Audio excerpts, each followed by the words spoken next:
And he was with us about a year ago, almost to the day, exactly to the day. Andrew Besagio is one of America's time travel pioneers. In the early 1970s, he was a child participant in Project Pegasus, a secret U.S. time-space program at the time of its emergence. Now, he was the first American child to teleport and took part in probes to past and future events utilizing different forms of time travel than being researched and developed by DARPA.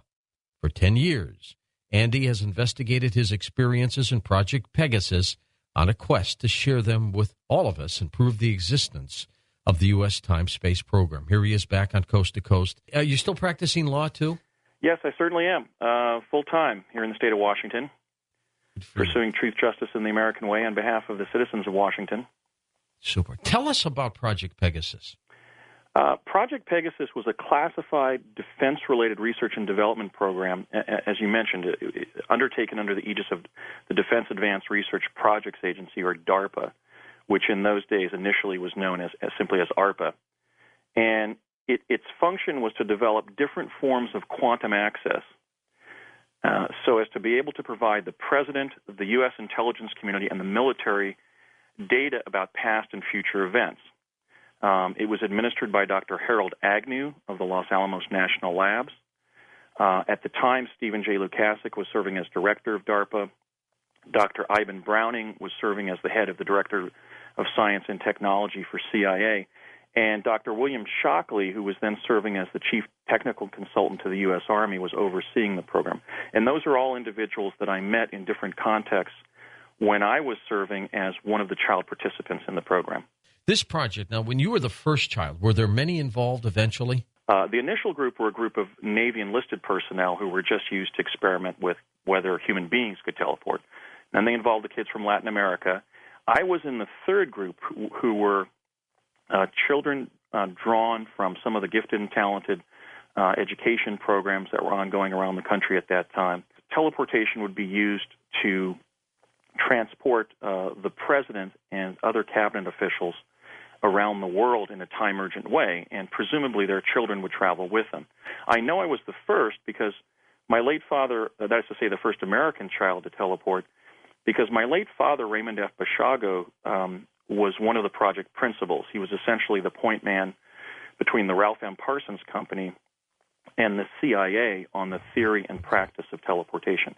So I first traveled with my dad through a Tesla energetic array at the old Curtiss-Wright Aeronautical Company facility in Woodridge, New Jersey, in the 1967-68 time frame. And then later, beginning in the fall of 1969, a larger group of children were involved in similar activities. Was he basically the one who donated you to the government? No, we don't have a real clear understanding of why I was selected. My father described how he had been approached at work and told that I was going to be placed in the program. So one theory is that actually, because I'm destined to write the whistleblower account of Project Pegasus, the project principals, like my dad, were informed from project principals in the future that I had to be involved because I ultimately would grow up and write a memoir that would tell the tale of what the project accomplished. So it's very possible that, in fact, I was identified in the future, and then my involvement resulted from retro-causation, not from any desire on my dad's part that necessarily that I be involved. Andy, can you kind of describe for us the equipment, the best way you can, what it looked like, the teleportation equipment, the time travel equipment? Right. Well, the teleporter was one of two principal technologies that they were working with. The basic shop floor model consisted of two parenthesis-shaped objects about 8 feet tall. They were battleship gray in color that stood freestanding on their bases about 10 feet apart from each other. So imagine like big elephant tusks. They were elliptical shaped. Inside the interior of the concave side of these armatures, there were tiny little ports that were generating a blue-green light. Now, between the two armatures, there was a field of radiant energy. The radiant energy, of course, that Nikola Tesla had discovered is latent and pervasive in the universe. And the two armatures could tune in this radiant energy so that it was broadcast between the two armatures. There was little squiggles of light swimming across what looked like, well, if you were 10 feet from the teleporter, the energy field looked like, let's say, water falling in a public fountain, in a public park where water has been used to create a sculpture. However, if you moved up about 10 feet away from the field of radiant energy, it looked like raster on a black and white TV set. And what we were doing was standing back and then leaping through that field of energy. And when we did, we found ourselves in a vortal tunnel, sort of an interstitial chasm in the fabric of time-space, in which we very rapidly approached a point of light. And then when that pinpoint of light hit our faces, we were suddenly elsewhere in the time-space continuum. How did they control where you were going, whether it was back or forward? Well, in fact, initially, we were doing real-time transits, and they couldn't control where exactly we would arrive. So they were using Santa Fe, New Mexico, initially as the receiving area for the teleportation across country. So we were getting there like in 2 or 3 seconds. And they couldn't control where we would be put down in Santa Fe. So one of the tasks that I had in the specialized learning program that they ran us through was to actually memorize the site plan of Santa Fe, New Mexico, including all of the street names. Because upon arriving via teleportation in Santa Fe, it was then our task to find the bell tower atop the Baton Memorial Building, which was the pre-1966 state capitol building in Santa Fe before they built the beautiful roundhouse there in Santa Fe. And just wait for one of the project team leaders to arrive there and the other children who had teleported. So, in fact, they couldn't control where we would arrive. And, in fact, we had another component of specialized education about what might happen if we were lost in time. It was explained to us that we should find the most responsible adults that we could find elsewhere in time and explain to them that our parents had been lost or killed and that could we be adopted into their households. So there was actually a concern when we began teleporting in the late 60s there that we might be lost in time and have to fend for ourselves on the fields of time. Did anything ever physically go wrong with anybody during these experiments? Well, I know that it's been conjectured that some of the children were lost in time. I can't confirm that. One of my contact people at CIA was Courtney M. Hunt, who confirmed that in the history of American teleportation, we have lost personnel. I don't remember any of the children being lost in time, but I was an eyewitness to a grievous accident in which one of the boys in the program arrived in Santa Fe standing in about 3 inches of water that had collected in a public fountain there. And the specific gravity of the water caused his feet to arrive a split second later. And so quite tragically, he slid off his feet at the ankles as if his ankles had been passed through a bandsaw and tumbled to the side of the fountain there. And I ran past his location as he was being steadied and held to the ground by one of the team leaders. And so, yes, the American people need to know not only that this technology exists and that it can be used to dramatically improve transportation around the world. And what's the farthest time you've gone forward or backward? Well, that's a very complicated question, and it gives rise to some of the perceived threats to the validity of my story. With teleportation, we could only go back initially within the time envelope that consisted of the existence of the technology. So we were making these short hops back and forth between Woodridge, New Jersey, and Santa Fe, New Mexico, and then jumping back from a teleport at the Sandia National Labs in Sandia, New Mexico, adjacent to the Kirtland Air Force Base. And then we would pop it back into view on the tarmac there at Curtis Wright. There was another revolutionary technology they were using called the chronovisor, which didn't physically send somebody to another location in time-space, but sent them there on a sort of physio-virtual basis, sort of as a superluminal superimposition in that time and place.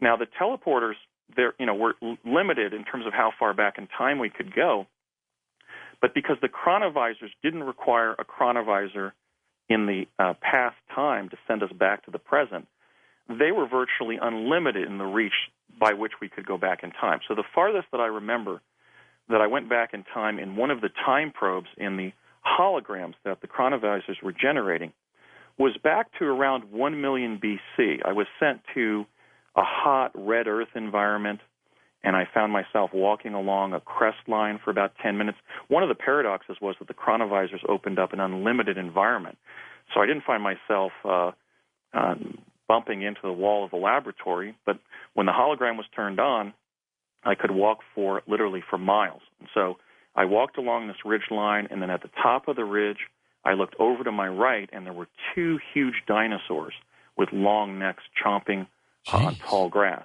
And we were told that they had sent us to around 1 million BC. Now, in terms of probes to the future, we did undertake chronovisor probes to the future as well, because initially that was the only way that Project Pegasus was able to reach the future. But then as they began to find a way to teleport us to the future, the time specifically that they were sending us to in the future was the year 2045, because we were being sent to a project location in the future where we were picking up microfilm summaries of intervening events between the early 70s and the 2040s. And in fact, that was the ultimate thrust of Project Pegasus. It was an intelligence gathering program where they were making us accustomed to teleporting and being involved in other forms of quantum access, because it was our ultimate mission to go forward in time to 2045, retrieve these data scrolls that had been prepared, and then bring them back to the present. When you were with me back a year ago, Andy, I was thinking, okay, I'm going to get this wild story from this wild guy, and I got to tell you, I was very convinced after we interviewed each other that day, and even more so now. It's a very strangely compelling story, and you must get that now from a lot of people. Well, I've spent, I am a Cambridge-educated lawyer, and I hold 5 degrees. I'm a past member of Mensa. I'm a practicing lawyer. Actually, I have a busy solo practice. And I think what might distinguish my story among other non-ordinary stories is I've spent now 12 years, not really 10, but now 12 years going back and really assiduously investigating what happened. I mean, I've gone on 3 major fact-finding trips to New Mexico. I've spoken to project participants. I received what we would call in the law admissions against interest. That is to say, tacit admissions, if you will, by different things that were said to me by some of the project principals who I contacted. So this is a paranormal case that may be distinguished by the fact that I've really done my homework and gone back in an attempt to validate what happened, to verify the facts, so that I could share the story of Project Pegasus with others and prove the existence of the U.S. time-space program. After you were on with me about a year ago, Andy, you were contacted by someone. Tell me about that. Well, actually, I've received many inquiries from the general public that essentially involve people sharing with me their interaction with the multiverse. I must have received after the show, right? Right, after your interview back on November 11th of last year. I was probably contacted by about 100 very sane, intelligent people who described having an experience in their personal life where some little element suddenly changed. Like they came back from work and an empty lot in their neighborhood suddenly had a fully built house on it. Or they came out of a restaurant in the French Quarter of New Orleans and there was nobody on the street, even though it was Mardi Gras. So many people contacted me about encounters with the multiverse, and I tried to explain that because we live in a quantum hologram where there are a set of adjacent, essentially identical, multiple timelines, sometimes we bank into one of those adjacent timelines just like a skier on a slalom course. But as that skier, as that time traveler, we don't perceive the difference as we move from timeline to timeline because we're on the unitary course established by our own consciousness. We don't see the movement between multiple timelines. Only an external observer will be able to tell. And so what people have picked up, observant individuals, is that sometimes we shift a little bit into an adjacent timeline where the facts of life are a little different. There are many stories like that. But there were 2 people who approached me with really compelling information because I believe it's tied directly to my experiences in Project Pegasus. Let me tell you the first one. Sure. A man from New Jersey contacted me without any knowledge of the experiments that my father had conducted at the Thomas A. Edison Research Labs in West Orange, New Jersey, from 1956 to 64.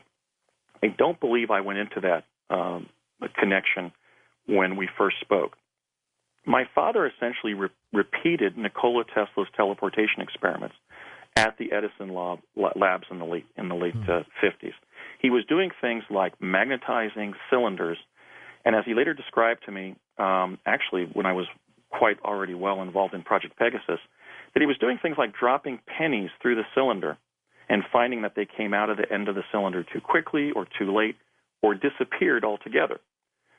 So this quite self-effacing gentleman from New Jersey explained to me that when he was growing up in New Jersey, in 1956, he found a 1958 penny. And he took it to an engineer in his neighborhood involved in the same kind of classified defense work, aerospace work primarily, that my late father was involved in, and was urged to conceal the penny. So I was thinking, here as a result of your gracious invitation to allow me to describe my experiences on Coast, I actually encountered somebody who may have found one of the pennies that my late father was experimenting with during his repeat of the Tesla teleportation experiments. Another person contacted me with very specific information, and he's permitted me to share his name with your listenership. All right. Sure. Brett Stillings of La Cañada, California, contacted me and reminded me that in the summer of 1980, as the son of a Lockheed engineer, he was introduced to me at a campground in Mount Shasta, California, and also introduced to my late father, who, of course, was an engineer for the Ralph M. Parsons Company.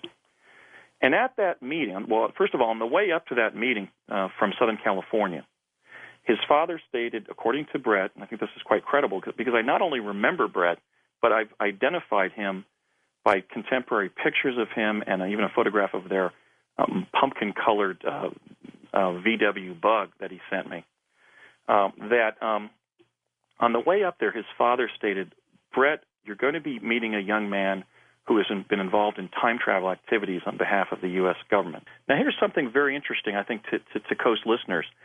At that meeting, his father, Thomas Stillings, showed us a slab of material that he described as boundary layer material. And Mr. Stillings was taking this about a hand-sized slab of rock or metal and placing it above the ground, and it was hovering 3 or 4 inches above the ground. So Brett reminded me of that strange encounter with he and his father near Mount Shasta in 1980. Brett also said that he knew I was telling the truth when I appeared on your show because as a non-physicist, I described the fact that the crystal array inside the chronovisors that was generating the hologram of past and future events was made of bismuth. And Brett described how bismuth has special properties. At atomic number 83, it has a complete proton shell, and hence would facilitate the lensing effect involving bringing past and future events into the time laboratory that I described. He also stated that that's kind of a magic number because when you begin adding 32 to 83 in seriatim, you reach elements that have unusual properties. So if we add 32 to 83, we get the element 115 that Robert Lazar talked about back in 1989 with George Knapp. Yeah. And so we've agreed to announce tonight that we're essentially affirming the statements made by Robert Lazar about the unusual properties of element 115. It's right there in the trans-quantum series of elements. Now, the third person who contacted me who does not want to be identified was a member of my 7th grade honors English class at Lawrence Junior High School in Chatsworth, California. After we moved to California in 1972, I attended junior high in Chatsworth, and this individual reminded me that in the fall of 1973, when all of us were required to give a 5-minute talk to the fellow members of our honors English class, I narrated to a rapt class for about 5 or 10 minutes my experiences recently teleporting for the U.S. government.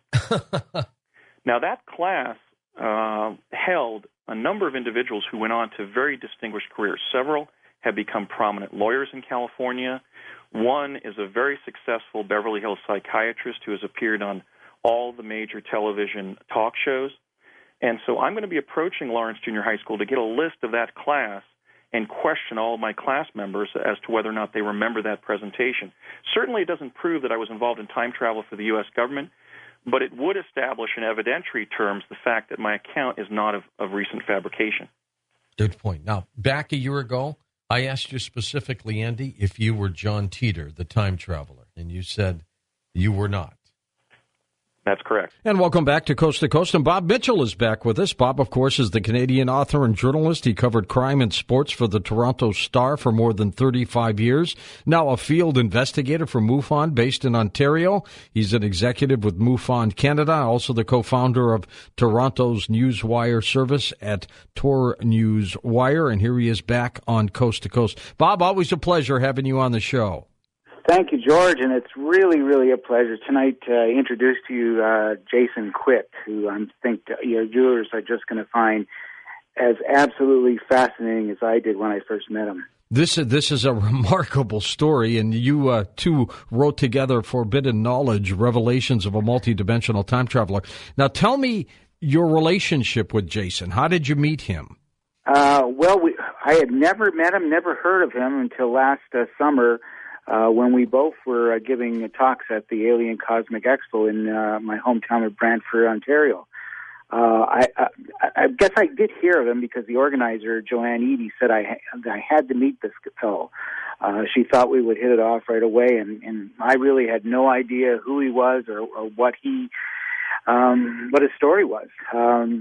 So I was sitting with Stanton Friedman, selling my book at the time, which was Intrusion, Alien Encounters. Okay. And Jason just sort of came up to me and stood in front of the book and had this big smile on his face. And he's a 6'5" guy, so he's very, very tall.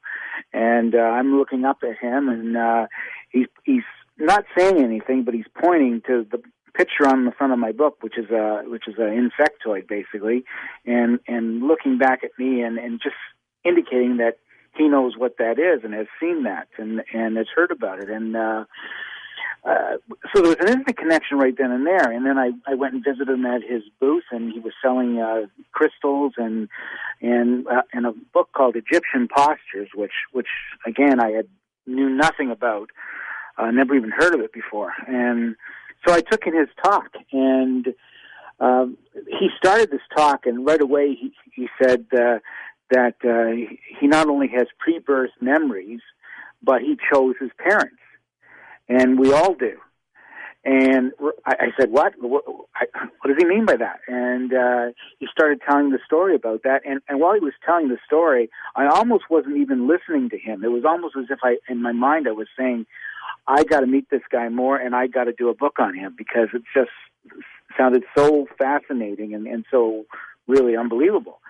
And at the time, I was writing What If, Close Encounters of the Unusual Kind, and so I said to him, well, let's get together maybe in September after I was finishing the book, and he was actually getting married to his fiancée in August. So I thought that would be a good time. But during the conference, we sort of met each other several times, and there was always this instant connection for some reason.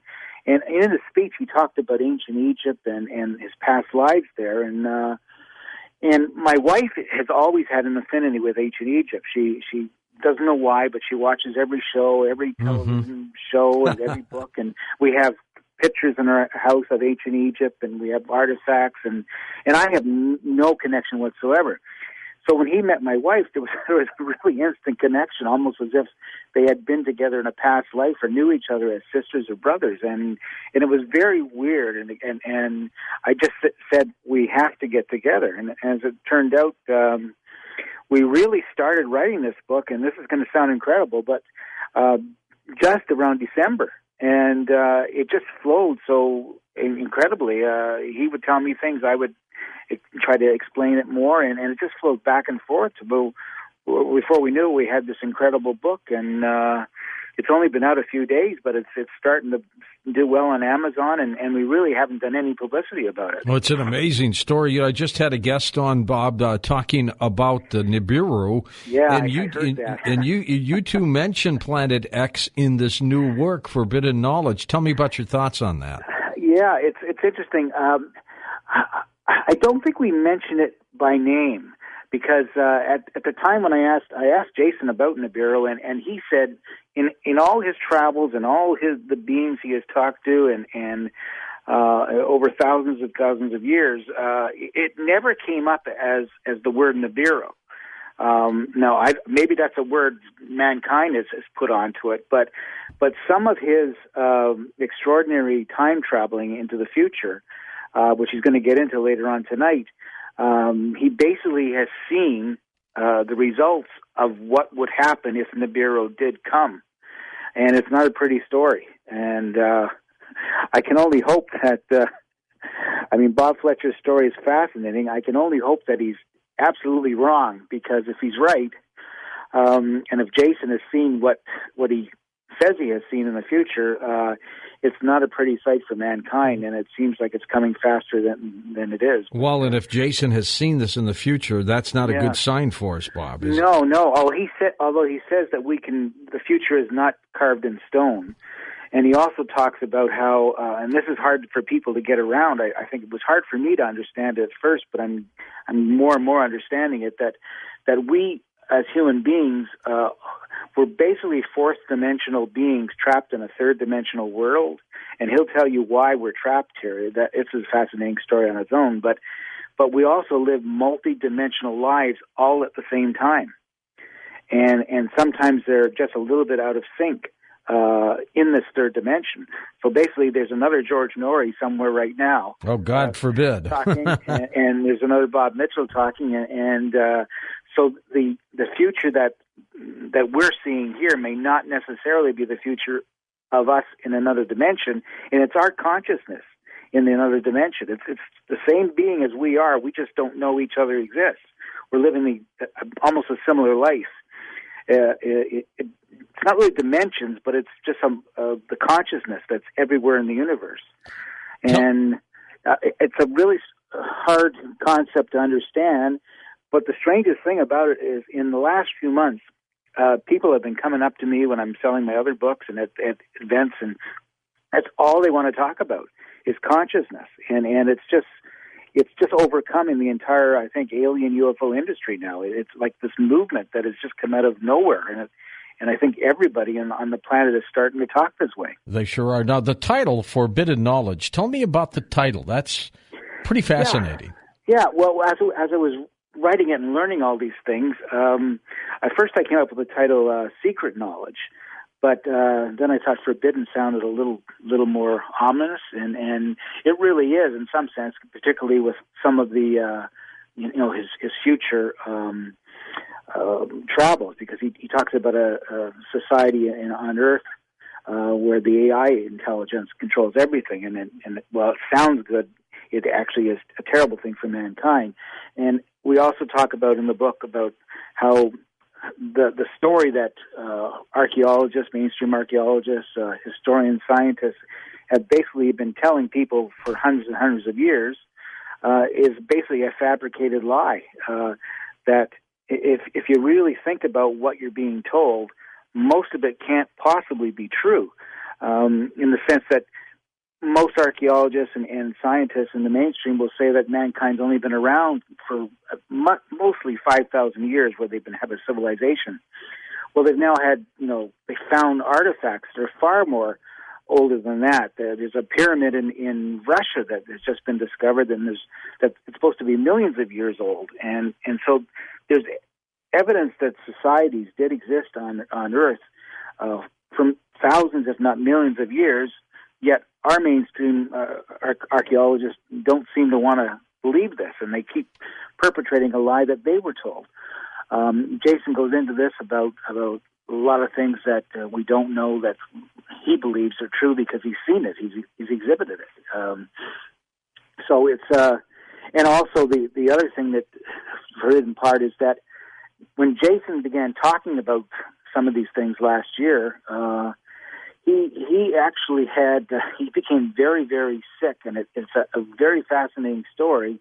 And without giving away too much of the story, I just want to tell listeners that I guess you'd call it a past life psychic hit was put on his life. and he started basically decaying. I mean, his flesh was coming off. He was getting sicker and sicker, and it turned out something was going on in a past life that they didn't want him to reveal in this life. And they were actually killing him in a past life, and it became a live thing in this life. And all of his friends didn't know what was going on. He went to doctors. They said he was healthy as can be, and yet he was literally dying in front of his fiancée. He even lost about 70% of his vision at one point. So he had to do a healing exercise with one of the shamans that he knows, and he became well after that. But he now knows how to fight the bad energies that surround us all the time, and basically he's talking about the vibration of humankind and how we all have to rise above our anger and our fears and just talk about love and peace. And I know it sounds almost hippie-ish, but he makes a good point in the book. You know, Bob, has Jason's involvement with you changed your views on anything? Oh, yeah. I think remarkably. I had this, vision of what aliens were, and really I started more and more believing that people who said they had these incredible encounters actually did have these encounters, and that the world we lived in really isn't the world we think it is, and that the governments are hiding things, just like Bob Fletcher said beforehand. Only my hiding thing was about the alien connection, not about Nibiru or anything like that. But from spending time with Jason and listening to his story and delving into everything and the possibilities that he talks about, I really think that abductions are something completely different than we think it is. I think that it makes sense that we one time were fourth dimensional beings, that we are trapped in this third dimensional body, and that what we think is actually in front of us may only be created in our mind, because the mind is actually so powerful that it can formulate things. A lot of times when people have abductions, I used to think that even the term grays, it had become so popular in the human culture that every time somebody had an abduction, it was always the grays. But I began to think that perhaps that was only a thought that was put in our mind because we're so familiar with it, that it's something far different than that, and we can make the grays the bad guys because we already think they are. Do you think? Also, go ahead. And the multidimensional things too. Like he talks about what happens when we die, although it's almost as if we don't die. It's just we move on to another plane of existence in the fourth dimension, and whatever faith you believe in this life, when you leave this body, you will see the people that your loved ones were in this life, because their energy is still going to be there where you go. And also, if you believe you've been a bad person and you're going to go to hell, that's where your consciousness will go. We'll take you there, yeah. But as Jason says, it's not a permanent place, because it's just a transcending place before we reincarnate to something else. So it's a mind-boggling thought that he has. But I think the more and more people are starting to realize the same thing, because I said people are coming up to me out of nowhere and they say I'm talking their language now, and this was a language I didn't even know existed until a few months ago. A lot of people have theorized that the ETs could be time travelers from our planet. What do you think of that? That's a possibility, because I remember Jim Peniston for the Rendlesham Forest, his famous story where he touched it and had this. We started doing all these computer logarithms, and I think at one point he was told that they were us from the future and they were here to look for a Band-Aid, which kind of meant something about DNA. But I haven't. Again, it's interesting that Bob Fletcher was on before me, because again, I hope he's wrong, because if he's right, we're all in trouble. But let's assume he's wrong for a second. The time travel thing to me is starting to make a little more sense, because I've thought that it might be, if time travel was possible, then it certainly would be possible to go back into the past because that's already happened. But how do we go into the future if it hasn't happened yet? So then I started thinking to myself about the secret space programs and people that, insist that they've been somewhere, and especially Randy Kramer, who said he was somewhere for 20 years and then came back and he was still the same age. I started thinking that perhaps time isn't what we think it is, and that right now, even though we think it's the present, we are actually living in the past. And Jason says that when we come back, we can choose whether we come back in the future, the past, or the present. So perhaps all of us right now living this life has chosen to come back in the past. And so that means that what we think is the future in a space program is actually the present to them. And if people like Laura Eisenhower is right, where she says that there's a jump room somewhere, and she was asked to go back into, be part of a Mars colony, perhaps that's a jump room to what is the real present out of this past. I know that might be mind-boggling to some people, but it might explain time travel. Some have said that it's easier to go into the future than go into the past. What do you think? You see, I think it would be easier to go into the past if we had that ability, if this is the present time. Because the past has already happened. I don't know how you go somewhere that hasn't happened yet.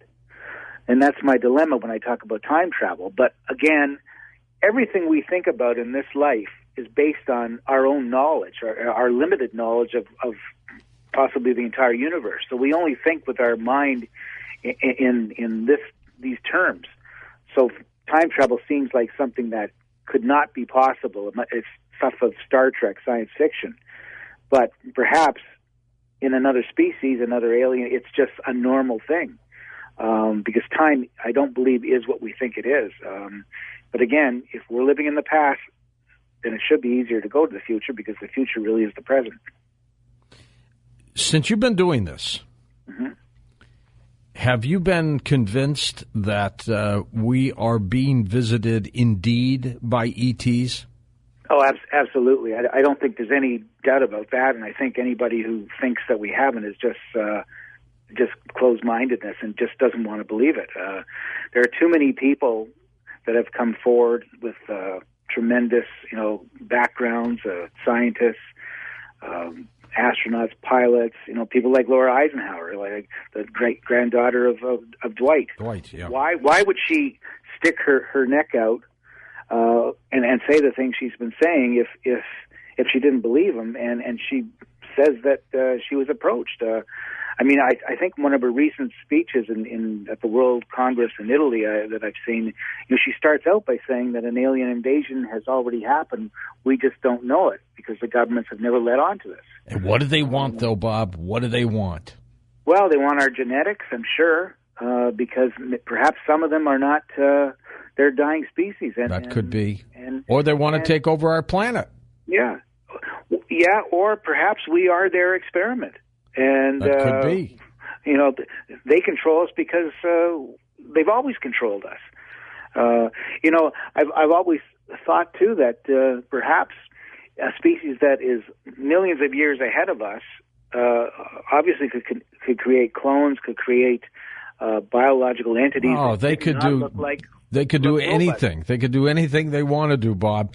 Okay, in a moment you're going to meet Jason Quitt, and he will talk about his remarkable story. Jason, welcome to the program.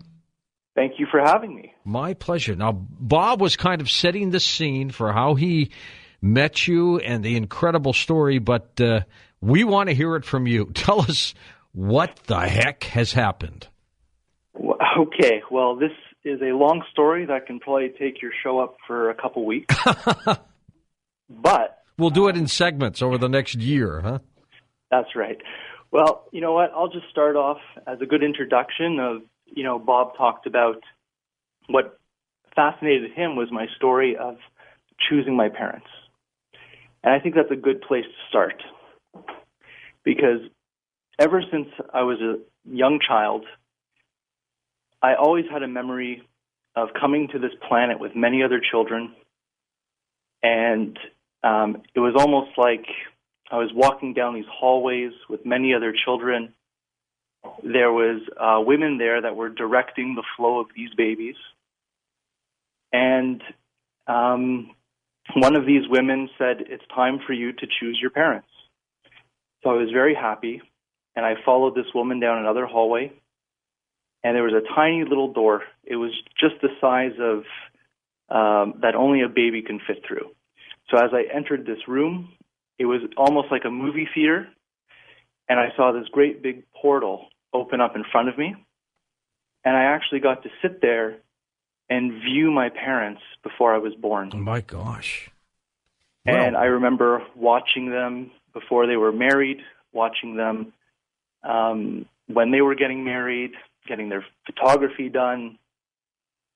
And then when I first started to learn how to talk, I would go up to my mother and say, "Aren't you happy that I chose you?" And I think we all have that selection, don't we? We just can't remember it. I personally believe we do. And I guess if we all knew that we choose our parents, it would save a lot of money in psychiatrist bills. It sure would. It sure would. So you're already tuned in then at a very early age, Jason. You've got this understanding, this ability. Let's move from there. Something happened in your life that dramatically changed you. Yes. And this was in my early 20s. And I started to have sleep paralysis experiences. And I'm sure your viewers are aware of this condition. You wake up in the middle of the night, your body is completely frozen and paralyzed, and your mind is completely conscious. You think you're dying, don't you? It's incredibly scary because you're basically yelling in your head to wake up or move a finger or, what's going on? You're trapped in your body. And this started to happen once a month, and soon it was happening once a week. And as this was happening, I started to notice that I could sense presences walking around my bedroom while I was in this state. So that really freaked me out. And, obviously you go into fear, and I thought, this is the beginning of an alien abduction or some type of demonic possession. There's just something in my room, and it doesn't feel good. And one night, I just couldn't take it anymore. And I said, that's it. This is not happening again. And I was screaming in my body and trying to shake myself to wake up. And I shook so hard, George, that I popped completely out of my body and had an outer body experience. Maybe just to get away from all this, huh? Oh, yeah. Yeah, it was not fun. In fact, a lot of my experiences aren't fun. And as I rose out of my body, I could see myself laying there on the bed. And standing at the foot of my bed was a very tall being. His head almost touched my ceiling, which was 9 feet tall. Did it look human? It looked like a Grim Reaper. Oh, God. Yeah, it looked like this cloaked, big shadow. And I was not expecting this to happen. So it was quite a shock to leave my body.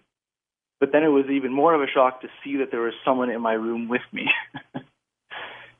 So that scared me so much that I literally was sucked back into my body. Okay. With this dramatic jolt, I guess, that feeling that you always get when you hit. Oh, yeah. But completely aware, completely conscious of what just happened. So at that point, yep. It or they aren't really showing you things yet, are they? No, this was almost my wake up into this new world. And the most amazing thing is after I left my body, I never had sleep paralysis ever again. And what it did do is that I could actually consciously put myself into sleep paralysis because I was curious. I wanted to leave my body again. You had this kind of curiosity about it. So I could actually put myself to sleep, but keep my mind completely awake. And I would just start to wiggle myself and try to push myself out of my body, and I actually got quite good at doing it. You were the perfect astral projector. Robert Monroe, had he still been alive, from the Monroe Institute, who was an expert in astral projection, would have said that whatever you were doing it the right way. I guess so, and I truly believe that even though that being was very scary looking, it was there to awaken me to this world. So the fear that I had was the fear that I actually just carried inside of me. It had nothing to do with the situation. Now, at this point, are you time traveling? No. Okay. When I started to leave my body into this fourth dimension, other beings started to notice what I was doing. And they would come at night, and they would literally just reach in my body and pull me out. They'd induce your astral projection a little quicker than you wanted to. Oh, yes. It was just like, okay, this guy's awake. Let's just go get him. Let's get him. He's going to pop out anyway. Let's grab him. Yeah. So, and this is where the time travel started. Okay, so time travel for you started without any machine or apparatus, but with out-of-body projections.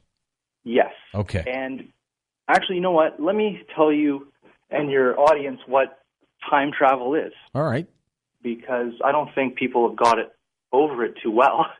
When we're in the third dimension, we're moving through time, and it's almost like we're moving through time horizontally. So we actually create the future with our free will and what we choose to do in our life. So we all time travel in horizontal time. When you're doing this, though, do you have the control over it? Not at all. None. Okay. No. But the time travel that I've been awakened to, we'll call it vertical time travel. And what that means is that once I leave my body and I'm in the astral state, that is the platform where you can travel dimensionally through time and space and through parallel worlds and parallel timelines, either the past or the future. So you are going in the past as well, then? Yes. Can you pinpoint, though, or how do you pinpoint an era? What if you wanted to go back to witness Jesus, doing his sermons with the apostles all around him on a hilltop or something? How could you pinpoint that time period, or can you? I can't at all. In fact, all my journeys have been done by other beings. So in the past, when you go back, you don't have any control over where you're going or when you're going. That's right. And most of the times, I don't even know where I am or what time period it is. You just appear there. That's right. So for the experiences going into the past, Jason, how far back have you gone, and where have you gone? Well, the truth is I couldn't pinpoint a location, but I think the earliest I've gone back in Earth's history, it was still like the sky was black. It was a fire. I call it the fire world. So we're talking billions of years ago. I don't know. It could possibly be. There was and there was a temple there. Or it could have been the asteroid period 65 million years ago. Who knows? It definitely could be. It was very volcanic. You can see the glow of the red coming through the ground in some places. And I've actually been shown the Earth actually going back in time very, very quickly, where I was shown the continents going back together to the one continent and breaking it up. And they actually showed me that the Earth has been through at least 5 major events, and there's been civilizations in all 5 of those events. Remarkable. Into the future, where have you gone? Okay, well, let's just say that tonight is very synchronistic because this whole week I've been getting questions from people about Planet X. Hey, and that's what we've been talking about all night, too. I know. So, and, people keep asking me about it, and I said, honestly, I've never seen a planet in my journeys. I've never seen this. No one's ever told me this. So from personal experience, I don't know this. So my first time travel experience, I was taken into the future. And let me explain how this happens. They'll pull me out of my body. I'll fly up into outer space. I'll see the Earth below me. And they'll point to where we're going. And they'll shoot me right back down to the planet. But when I get there, I'm in a different time zone or a different timeline. Timeline, okay. All right. And the first one they drop me off in, and... Do they tell you when or where they're sending you? No. There's only been a couple instances where I get a telepathic story that goes along with where I am. But they generally don't say, we're sending you to the year 3000, you're going to New York City, or something like that. Yeah, that's actually happened a couple times. Oh, has it? It has, actually. But at the beginning, there was no conversation whatsoever. It was just pull me out, take me up, take me down, drop me off, and I would be an observer. And when I mean an observer, it means I'm invisible there. I'm just there to witness. No one can see you. No one can see me. Are they as alive as we are right now? I believe so. I believe I'm actually witnessing a real event. And I'm in the astral form, so I would be in the fourth dimension or higher, so they could not actually see me there. Any idea what time period you were in the future? I want to say not so distant future. Like 10 years from now, something like that? It could be, but I've always, there's a lot of fear in what I have to say. And we're going to get into, well, I would guess, though, that technologically speaking, you would be able to tell a difference between what we have today and what you would see in the future. So if it were way out into the future and we had flying cars everywhere and stuff, you'd know that. Yeah. No, this was very close to where we are now. Future. Yes. Okay. And the first thing that they dropped me off in, the Earth was completely scorched. The sky almost looked like it was burnt. It was red, like very, very dark red, the sky. And this is the future? This is the future. That's not good. And I was just looking around this desolate place, and you can see trees that were just burnt like cinders, and then the beings pulled my consciousness down into the earth, and they pulled me into one of these underground bunkers. And I got to see a person in one of these bunkers, and they were suffering. They were burned, scorched? They weren't burned, but there was definitely something wrong with them. They were not doing well. Do you have any idea what caused that scorching, that burning, that destruction on the planet's surface? I have no idea. I always thought it might be like a nuclear war, but then I started to think that it might be a solar flare. But a solar flare won't scorch. What a solar flare will do, Jason, is shut down, electrical and everything else. So we'll luck out on that end. But a plasma burst, from the sun, that's different. And, that would be like a ball of fire that would be, shot our way. That could do that. And then I started to look into this Planet X thing just this past couple days. All right. Here we go. Well, the Hopi prophecies and what they said would happen in these events, they talked about the sky being burnt. They talk about the earth being scorched. And it was like they were describing what I've seen. And I was taken on these journeys in 2002 and 2003. So I've been holding on to this for quite a long time. So we're getting close based on, I think, the time period you were in. I think so. And the next one was was even worse for me. They did it again. They took me out and dropped me back off on somewhere, and oh boy, the sky was exactly the same. So I noticed the sky, it was exactly the same red, but this time I was in a prison camp. You were in a prison camp? I was in a prison camp, and I was just the same. I was an observer. How were they dressed, if I can ask? They were wearing normal, everyday clothes. Not specific uniforms? They were not wearing uniforms. Okay.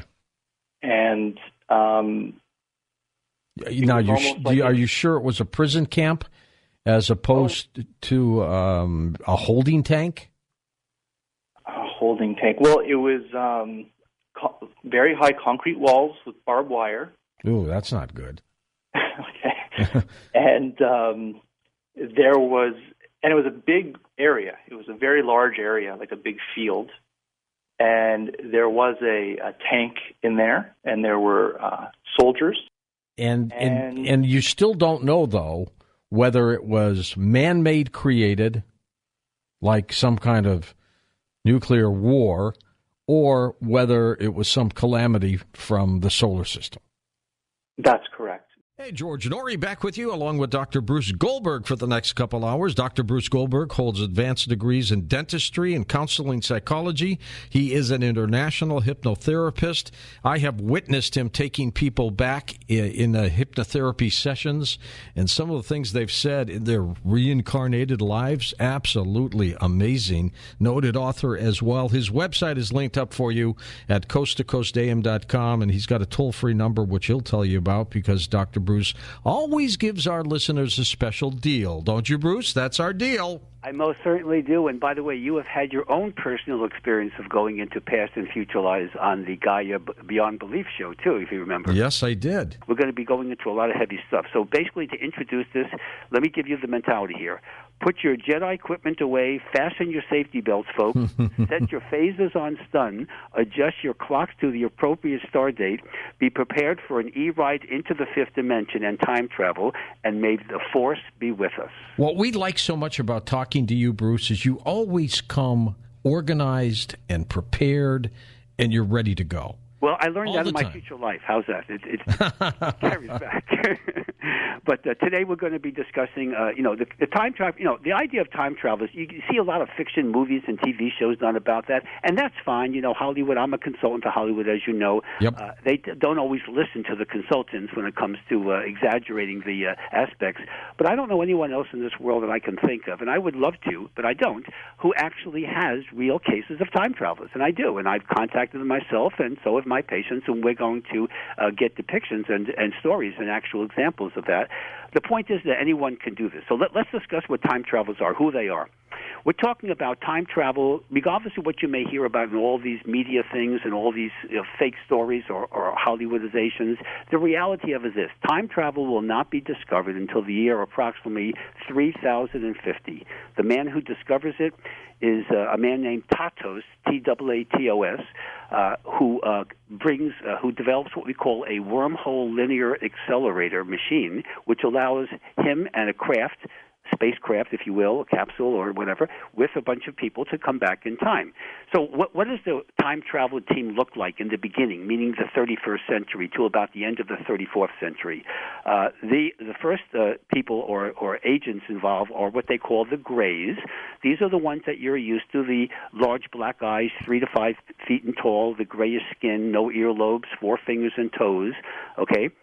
They wear one-piece uniforms. And by the way, if you ever see a being like a UFO observation of anybody wearing a one-piece uniform with a triangle in there, that's a futuristic being. They always wear triangles. That's their symbol of the future. So they are sort of like the Gophers. They have the lowest level of a time travel team, if you will. There's usually 2 of those in the beginning. Then there's the hybrid, which are the half human, half ET. They're okay. Their skin ranges from whitish hues to bronze. They range from 5 to 6 feet tall. They look quite human from a distance, except the larger or the closer you get to them, these large faceted eyes of them and their odd-looking foreheads, you realize you're not in Kansas anymore, as we call it. Then the pure human is the head of the team, and this is it's now again, you have to understand the concept here. This is a man, usually Caucasian, and the reason why he's Caucasian is because other races that came back in time, people killed them. They didn't like them. Jeez. So that they learned to keep the Caucasians as head of the teams. It's not a racial thing. It's simply a protection. They're about 6 to 7 feet tall. They are blonde, blue-eyed, tanned, clean-shaven, always wearing a white robe. Again, and very often a triangular insignia will be there. Now, the other futuristic beings that come back are not members of the team. These are the bad guys. These are the reptilians. You don't ever want to deal with a reptilian. All these other time travelers, by the way, are here for our spiritual growth. So they're the good guys. Okay? How many of the time travelers, Bruce, have we confused and thought they were extraterrestrials? Well, a lot of them, because if you see a grave, you automatically assume it's from the Zeta Reticuli system in the current century, okay? But if they're wearing a one-piece jumpsuit with a triangle involved, bingo, they're a futuristic one. Secondly, the graves that we know from this century are the ones that are very cold. They don't have any emotions. They just abduct people. They take sperm and egg samples, and they do all kinds of experiments. They have no emotions. The ones in the future, the chrononauts, they are much more empathetic. And so they don't come across, they don't have the same kind of attitude, you might say. Okay. Now, some of the things that time travelers can do technology-wise are just to show you how they can. Remember, we're talking about 1,000 to 3,000 years in the future. So you can imagine the technology. They can travel through hyperspace and move interdimensionally, as well as through solid objects. These beings can remain invisible by functioning at a frequency vibrational rate far beyond ours. Okay. They use holograms to show us our past and future when they take us to a craft or an underground military installation. Obviously, the government is involved here. They can enter our dream levels at night and function as spirit guides and angelic beings, and I'll give you case histories in a few moments.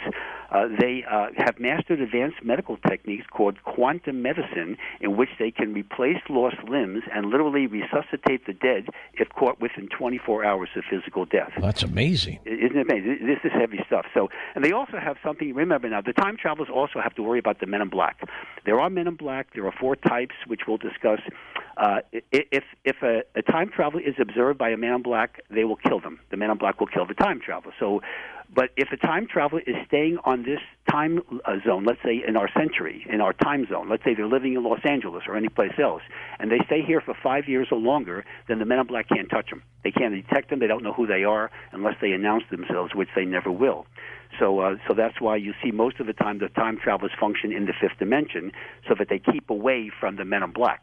Now, an actual artist depiction of the pure human time traveler, which we call Traxxer, which is the first one I actually met, which I'll discuss, is actually. Did you know he was a time traveler? Well, he introduced himself, and he gave me a whole lot of information to verify the fact that he was a time traveler. He knew my complete history, and actually his name was Traxxer, and a portrait of him, but done by an artist friend of mine, is actually on my website. There's an article on the toolbar on the homepage called Time Travelers I Have Met. And you can actually, your listeners can actually look at it, and you can see what he looks like. He's also on the cover of the Time Travelers from Our Future book. But Traxxer was interesting because these time travelers, they adopt a different name based upon their mission, whatever century they're involved. If you spell Traxxer backwards, Traksa, it spells Ask Art. He's the one who introduced me to Art Bell. How about that? How's that, huh? Okay. How about that? Now he had other names in different lives, and we'll discuss that. He's a very interesting guy, but he looks like a Malibu beach bunny, a beach guy.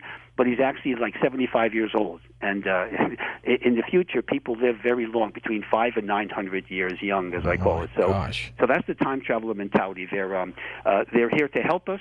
They have advanced technology. They're here for our spiritual growth. Because remember, the more we mess up our dimension in our life now, the worse it is for the future.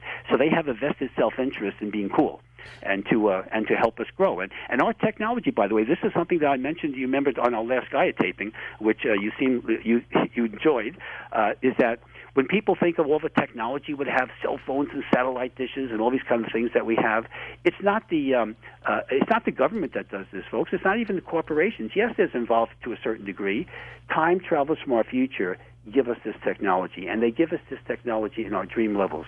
Research has shown that 80% of scientific discoveries of significance, as well as artistic creativity, are done during the dream levels at night, and that's precisely when the time travelers communicate. I believe that. I believe that. So it's so never underestimate the power of time travelers. And remember, these are the good guys, and every government around the world works with them. They all know about them, okay? They don't like to admit them. They don't like to promote them, and there is a men on black or men on black aspect to at least our government and a few of the others that try to take them out, as well as the ETs, but they don't. They don't get them because these people are these futuristic beings have far greater technology, as you'll see when I discuss the cases. So this is the basic introduction to what these time travelers are. And like I say, we're going to be discussing this, how your listeners can use the fifth-dimensional travel technique of interdimensional travel to actually communicate with them and even meet them in the fifth dimension. You can actually do that. It's not easy. I've done it, and many of my patients have done it.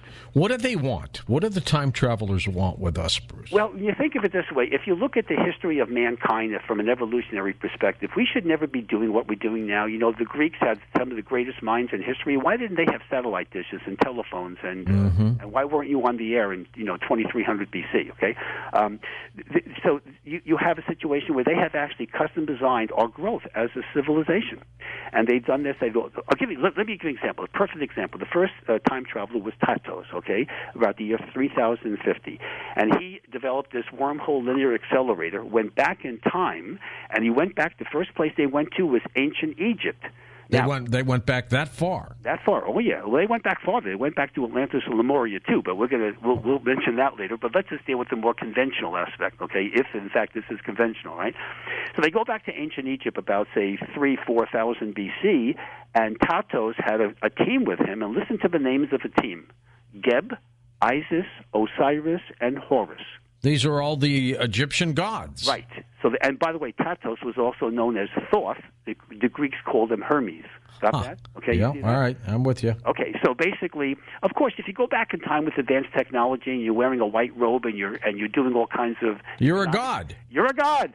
Either they kill you or they worship you, one of the two, okay? Well, they tend to worship these guys, okay? So that was, and then they went through, Egypt and China and Persian Empire. I mean, all our history, and even today, you don't think Tesla and Einstein and all these people were influenced by the time? Of course they were, So it's so basically the time travelers were very specifically involved with our technologies. I think Da Vinci was too, wasn't he? Yeah, actually, Da Vinci had a situation where, if you study his history, when he was in his mid-20s, he was in Florence, and he went to this cave. It's called the Incident in the Cave, and he was gone for like 2 or 3 days. And after he came back from that, he started drawing these ETs, these large skull kind of beings. And then he had the technology of the helicopter, the parachute, and the tank. All these things that he developed were done after that incident in the cave. And I feel that he actually had contact with time travelers. Is teleportation different than time traveling? Well, in a sense, yes, because when you teleport, you can teleport, by the way, either from one place to another in the current time zone, okay, that we're in now, or you can teleport back or forward in time. Now, the time travelers, unfortunately, for the first 300 to 400 years of their existence, they used a wormhole linear accelerator to go back in time, which causes tears in the fabric of space-time, which is why we have weather problems, and at least certain exotic weather problems, and fish falling from the sky, all these little exotic Fortean phenomena that we have. Many of those are due to the tears in the fabric of space-time. Now, at the same time, you can also, what they did in the 35th century, they developed teleportation as a form of time travel, and when you do that, no more tears in the fabric of space-time. As a matter of fact, your future life as Zeor, from the 35th century, you actually develop a technique of these rings that actually help them spiritually protect themselves so that when they teleport, they weren't endangered. So you are indirectly involved. Really? Yeah. We've discussed this before, but if you want, I can go into the details of that. We always talk about Dexter Monterey. It's a really cool name, and it was a great life. Will be a great life, I should say, in about 100-plus years. But Zeor is actually more significant because of his interaction with the time travelers and his scientific research in parapsychological phenomena. And he's way out there in time, isn't he? He's way out there, but, it's a great life, I mean, and so the point is, so you actually are involved. And so I just want your audience to know that this is not just George from the 21st century, but George has a hell of a future. I love that future. So if you want, before you take a break, if you want, I can start talking about some of these holiday cases. But give us a few of these cases. When the break comes up, I'll just tap you on the shoulder. Let's talk about, this is the day before Thanksgiving, several years ago. One of my patients was walking down the street, minding his own business in a busy downtown area of Miami. And this was a she, on her way to do some clothes shopping. Real story. Real story. These are okay. These are from my practice, okay? I met the woman. All of a sudden, a car came screeching right in front of her. In it were a group of teenage boys with some sort of automatic weapons, like AK-47 types, threatening to shoot her and several other people that were around. Just as they were about to shoot her and the other pedestrians, she froze and doesn't recall what happened next. What happened is her watch stopped, and when she awoke, she continued on her way to the clothing store as if nothing happened. This was a missing time episode. When we did the regression on her, she thought it was a guardian angel that saved her life. What we found out was that she was actually interacted with a white-robed human chrononaut who took her aboard a craft later on in her abduction, so to speak, and showed her the actual drive-by shooting. In this reenactment, a luminous red ball was projected from a small box on the jumpsuit of the chrononaut, placed the teenage gang and everyone else in suspended animation. The time traveler then made the automatic weapons non-functional, beamed back to his craft, and the woman and everybody else was saved. Bruce, you had another case study for us. Yes, actually, there's two. This one occurred on Christmas Day several years ago. A middle-aged female patient of mine who had an incurable case of cancer on her pancreas that was about to take her life. So she was in the hospital, and a new young doctor came into her room, and he told her he was a resident and he would be conducting an examination for the purpose of recommending her for chemotherapy. But she was also told previously that she didn't have much time to live, and it was like a waste of time. So she figured, well, why should I argue with him, let him do what he has to do? This blonde-haired doctor, remember the blonde hair, okay? That's piercing blue eyes, that's important, proceeded to shine this little pen flashlight emanating a blue and red light in the area of her pancreas. And she thought it was kind of odd, but, she just didn't think too much about it. She left the hospital, and they told her that, you only got maybe a few weeks to live. You might as well, make time with your family and do what you have to do. So when she goes home, a day or so later, she gets an unusual call from her own oncologist, and he told her that the test that he took on her showed no cancer present, which he couldn't believe. He thought it was a mistake, and that she had to return to the hospital for additional tests. And she said, well, okay. When she goes back to the hospital for additional tests, she was cancer-free. All right? So now the doctor, of course, doesn't know what's going on, and everybody's confused. Well, when this woman came to see me, we did regression, and we found out that she had an abduction sometime during this period of time, and she was taken aboard a craft. A time traveler was the one who gave her the hologram showing you that this young resident was actually a chrononaut from the future, and that penlight flashlight, we call that, or it is going to be called an intergalactic line healer, an ILH, which is part of the quantum medicine, and that's where she was able to have her life saved by this person because he acted literally as her guardian angel. This is a human being. A lot of cases of spirit guides and guardian angels, actually, some of them are actually time traveler experiences. I was going to say, is it possible that when they were writing about guardian angels back during biblical times, that they really were time travelers? Well, okay, the answer is some of them, yes. There are real angels and there are real spirit guides. I'm not knocking the concept here. And by the way, there are many current examples of angelic interactions as well as spirit guides. I train people to do that in my office. But some of them, a small percentage of them, are time travelers. Now, here's the last one. This one occurred on New Year's Day a few years ago. A male patient of mine from the Midwest was vacationing in Switzerland, and he nearly died in a mountain climbing accident. He was climbing in a rather steep mountain alone one windy afternoon. He lost his balance. Instead of falling to his death, he felt his body being caught by a luminous being. He could see this tall, blonde time traveler holding him until they both reached the ground. This is like Superman, okay? This mysterious being then pushed a button on his white robe and disappeared. This is teleportation. This time traveler was from the 50th century, 3,000 years in the future, which, of course, all time travel experiences are done by teleportation. So that's the example of some of the case histories. Now, teleportation, since we're talking about that, this was what one of your listeners sent to me from their own experiences by using my Time Travelers from Our Future CD album. I told you that it helps people to teleport. So he writes me this. This will be short, but I want your listeners to hear this. This was his own experience teleporting. It was as though something twisted my body. It felt almost like I was caught in a giant web. Suddenly, the world exploded into countless billions of glowing threads. I could now perceive that the strange twisting sensation that I was experiencing as correlated with the motion of these threads, and they were in constant motion. I was also aware of things beyond the room. The overall effect was similar to looking at a hologram, except it was visceral as well as visual. You could see/feel the image. So this is an example of what he experienced in teleportation, which is perfectly safe. Just a couple of things about teleportation, because your listeners always ask me about this. If you are observing somebody actually being teleported, you would see their body slowly fade away and disappear.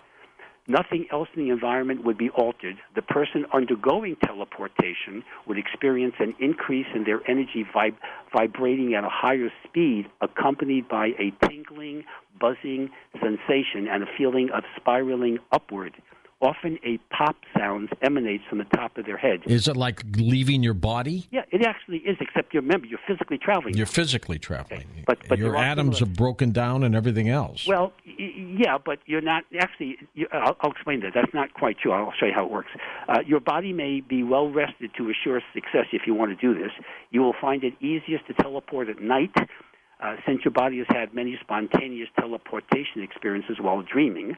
Okay? The natural tendency is to hold your breath during a teleportation. You must resist this temptation and breathe consciously by taking slow, deep breaths. You will feel lightheaded with a swirling, upward spiraling sensation during this process. Sometimes a feeling of tightness across the eyebrows, the third eye area, is described, and your perception at your desired location will appear as if you were looking at your location through a keyhole. Okay, this is interesting. Now, well, you mentioned. Let me show you. This is not like a fax. You don't disappear.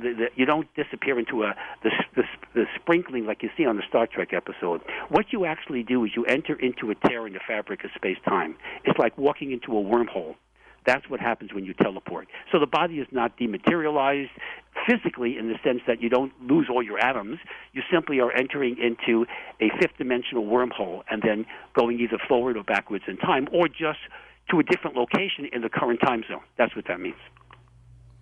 Now, tell me a little bit about the Men in Black and what is their mission and role. Okay, well, the Men in Black, these are they're trying to protect the public in their own paranoid, schizophrenic way from observing things that they don't want to explain, like ETs and time travelers. Now, there are 4 groups of Men in Black, and by the way, in my book, Time Travelers from Our Future, I give the history of that. This goes all the way back into antiquity. You go back at least a couple of thousand years of reports of Men in Black. Okay, so it's not just since the 1940s, okay? All right, there's 4 kinds. The most common time that you see depicted by Hollywood, remember I'm a consultant to them, right, is the Air Force Special Activities Center, AFSAC, the 1127 Field Activities Group. These are people who drive around in black Cadillacs, their license plates can never be traced.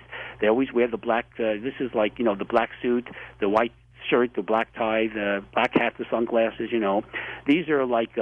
Will Smith, but they're serious. Yeah, I know, except this isn't a comedy. This is serious. Right, this is real life. Right. So that's the government, that's our Air Force. And every government has, most of the big major advanced countries have Men in Black equivalents, okay? In England, they drive what do you call it? Not the Cougars, but... Jaguars? They drive the Jaguars, right. We drive the Cadillacs here. Okay, now the second type is what they call the Black Brotherhood. And let me tell you what that means. This is the lower astral entities. These are psychic attackers. They use the term White Brotherhood versus Black Brotherhood. The White Brotherhood would be the spirit guides, your higher self, angelic entities. Those are the good guys. The Black Brotherhood are the lower astral entities. But they function as Men in Black too. And they're nasty. They're nastier than us because they have more power than us because they live in a different dimension. The third one are ETs from the current century. All right, these would be reptilians mostly, or some of the Greys. Reptilians and Greys are genetically related, by the way.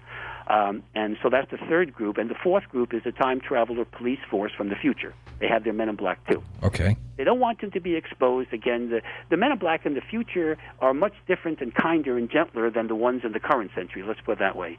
They don't kill people. They just try to, use devices to have people have amnesia so they can't remember the experience with the time travel or the ET. See? Well, they kind of wave it over people? Well, I know. You're thinking of Men in Black with Will Smith. Yeah. I got it. Okay, yes, but not quite the same. They use different techniques, but it's more of like the pen flashlight mentality, side shining into the eyes kind of thing, rather than waving a magic wand here, okay? So let's talk a little bit about some of these devices time travelers use. I told you about the wormhole linear accelerator, which is the device that actually enlarges the wormholes to permit a time traveler and his team in the craft to go back in time. But, of course, it causes a tear in the fabric of space-time. But they used that for almost 400 years until the teleportation will be developed. Then there's the morphogenic cell regulator, or the MCR, which renders a time traveler invisible on our three-dimensional world. It also alters one's physical appearance, including DNA and fingerprints, so you can't trace these people. It's interesting, okay? Then there's I mentioned this in one of my case histories that I described, the suspended animation device, or the SAD. It projects a luminous red ball of light that places people in suspended animation. I'd love to see that thing. It freezes all the... Yeah, this is heavy stuff. Okay. And it does this for about 10 minutes, and then the people go back to normal, which I described in that case history in Miami. Then there's the Alpha Neuro Imager, or the ANI, which allows you to see people's thoughts on monitors, so you can actually read their minds. Okay, interesting. And then there's the Timeline Sequence Scanner, or the TSS, which allows you to view a past event that took place in detail in this or any parallel universe. You can also observe all probable futures and in the past and present events, so you can actually train people to avoid major problems in their life. So that's what some of the technology of the future. By the way, just what I mentioned before, because I'm getting emails from your listeners, the offer I make about my getting the free CD with the Exploring the Fifth Dimension book, it applies beyond this show into any parallel universe, into any past or future life. So you can always do it. Just mention the show, mention the offer when you contact my office, and you order the book. You'll always get the free CD, no problemo. Okay, so no matter what time zone you may be in, or parallel universe, or parallel universe. People who do that, they jump into time. Since you brought it up, what is a parallel universe exactly? Well, a parallel universe is simply the same universe that we have now as far as the physical structure, except the events are different. This comes out of Einstein's theory of relativity. Quantum physics has these. The idea of a parallel universe is really a given. It's like the fifth dimension mentality. So when you enter the fifth dimension, you can enter into a different dimension like the astral plane, the causal, mental, etheric, or soul planes that we've discussed before when I talk about out-of-body experiences.